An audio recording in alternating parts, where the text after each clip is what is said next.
Alright, hello and welcome to my currently very messy workbench.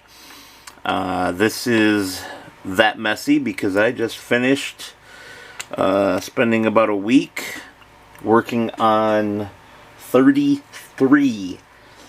No, it's 33 that I finished. There's a couple more in the pipeline yet, but 33 locomotives for a single customer. Today, I am going to take my old knife. Okay, so I color code my knives. Green or blue. The one here on my workbench is green. The one in my toolbox is blue because I couldn't get a green handle at the time. Is my good number 11 blade. Fairly fresh, good and sharp. I'll usually use my whetstone and sharpen those once. And then when they get dull the second time, which that one's just now ready to be sharpened on the whetstone. But when they get dull the second time, they go here. And you'll notice the tip's busted off this one. It's got some super glue on it. It's just really ratty. The red handle is my junk knife. It becomes my pry bar and things like that. So the reason I'm making this video today is that there's a gentleman on Facebook who was asking how to take Athearn trucks apart for changing the axles. And he was specifically asking how you take the side frames off. Well, you don't need to take the side frames off on most of them. This particular one, I don't remember. I don't think I do. It doesn't look like I do. I'm looking over the top of the camera right now. This was kind of a spur-of-the-moment thing, so I don't have a camera rig set up. So what I do is I take this knife, and I stick it in here, and I pop that side loose. Oops, I guess it helps if I'm in shot, doesn't it? I don't know if I was in shot for that first one. Take the knife blade, stick it in the side here. Come on. Sometimes the second side is very difficult. There you go. Popped loose. Now that end popped loose. And I just do the same thing. And there it goes. Didn't mean to shoot it, but that's all you need to do. And then you can take the wheels out and replace them. If you need to, you can take them out and replace this gear. I actually have, one moment, I have another truck that's in pieces here. I have one axle out of that truck. The other axle is like this. This ended up being a donor to take the gear out for one of that customer's locomotives. It had a gear that was literally split completely in half from being dropped. So now when you change these, the first thing you want to do before you even put them in is use your NMRH gauge, or NMRH. Oh, I'm sorry, I'm very, very tired. NMRA, not NMRH, gauge to make sure that your wheel gauge, different usage of the same word, is correct. So I don't have my gauge handy to show you guys that, but that's what you want to do. And then I use these wonderful angled pliers. This time it happened to just slide right in, but if these little bearings are cocked at an angle and it doesn't go in, I just use the pliers to set them in there correctly. And then take our bottom plate and you just line it up like so, and using your thumbs, snap, and that's it. She's back together. Now his was a 3-axle truck. This is a 2-axle truck. It should be the same. I don't currently have a spare 3-axle truck handy that I can show you, and I'm certainly not going to show you with one off of a customer's locomotive that I have no reason to take it apart. I'm not going to take something apart without good reason. Yeah, that's how you do it.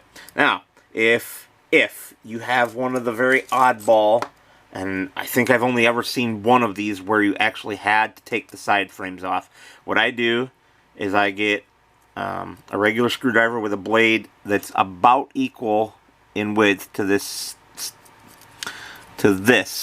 step, basically, on the side of the truck. And what I do is I go under here. So I don't know how well this is showing up on camera. there's a little post right here and another one on the same that's just the same on the other side. Go by that post above the metal though, not below it, so you can see it there, and you just twist. Don't do it a lot. Go to the other side, twist, and a little bit of twisting, and she comes right off. And these are the posts I was talking about. They have these holes in them. Those go onto these little plastic studs here, and then this big center post here goes down in this hole here. So when you're going to put it back on, all you do is line that center one up, wiggle it down in there until you just snap onto those other two posts, the opposite side ones. And that's it.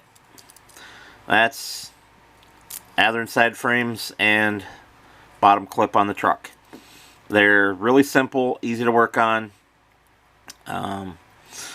Gets a lot more difficult if you do have to take the entire truck apart to replace gears, for example.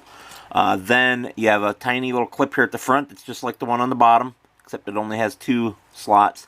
And then, of course, you got the bottom one, and then you also have to take this housing off the top.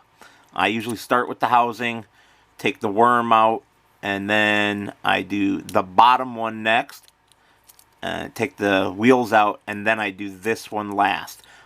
There's no particular reason for that. That's just the way I almost always do it. Sometimes I will do this, and then the bottom clip last. It just happens to be however I happen to do it that day, but it's normally worm cover, bottom plate, front plate. Okay. I think that'll cover everything for today. I kind of, like I said, just did this at spur of the moment, so for informational purposes for that guy on Facebook, just because that's who I am. In the future, I will be creating, well, it's already created, but I'm not going to put this video on it. I'm creating a channel for my business, and I'll be putting up more videos, possibly doing some live streams, but the videos will be of me working on my own locomotives, working on customer locomotives, talking about the tools I use and why, things like that.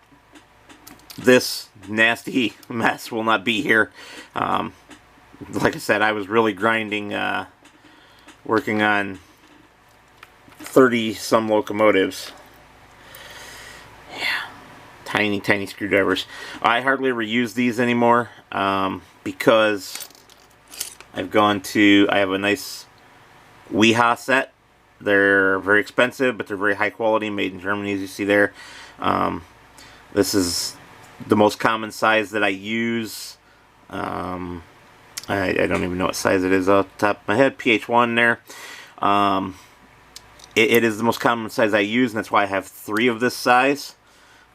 One in my toolbox, one that kind of just floats around on my workbench at all times, and then when I do my future videos, I'll show you guys my big WEHA set when the workbench is cleaned off, which is what I'm going to go and do now. So, and thank you for watching, and I will see you when I launch the channel.